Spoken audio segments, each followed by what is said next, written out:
Hello ladies and gentlemen, and welcome to the opening day of round 2 of the National Horseboarding Championships 2016 here at the Thame Showground.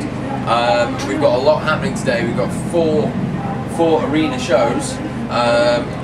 One for the novice, they start at 11 o'clock, and then again this afternoon, and then also at 12:30 in the main ring for the elite.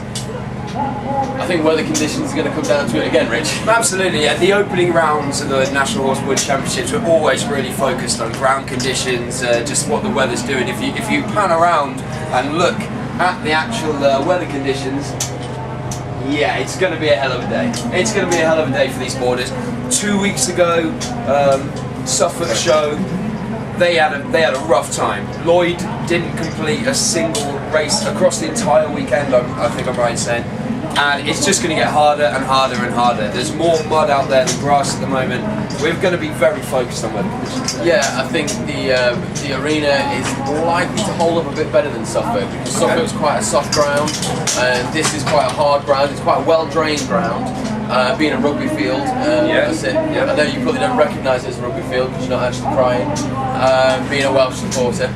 So being a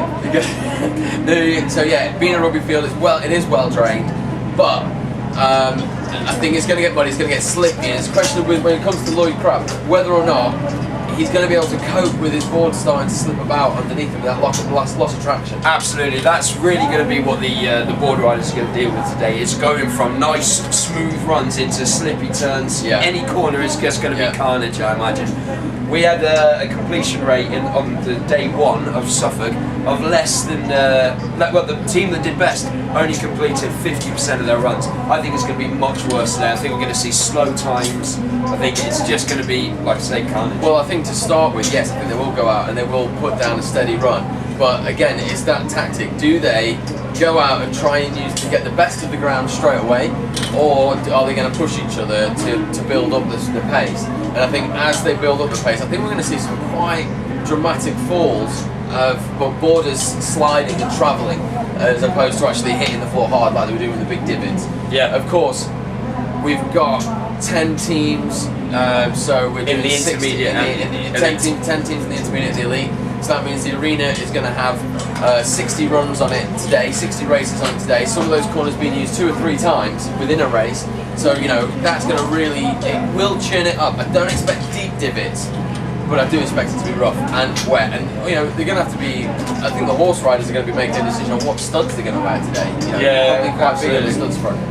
Yeah. So come down, we're at the Thame Showground. The weather is holding up. It's a little bit of a chill in the air, but it's not throwing it down at the moment. So come down, come see us. There's lots of things, lots of traders. There's fairground rides, candy floss, and other acts on. They've got the motorbike display team, which of course will also affect what goes on. Absolutely, in the arena. Loads of things going on in the main arena. Every single one of them just going to make it harder and harder for the horseboarders. Yeah, so we're hoping for a really good day. Come down, support the teams here at Thame of round 2, Living Heritage National Horseboarding Championships 2016.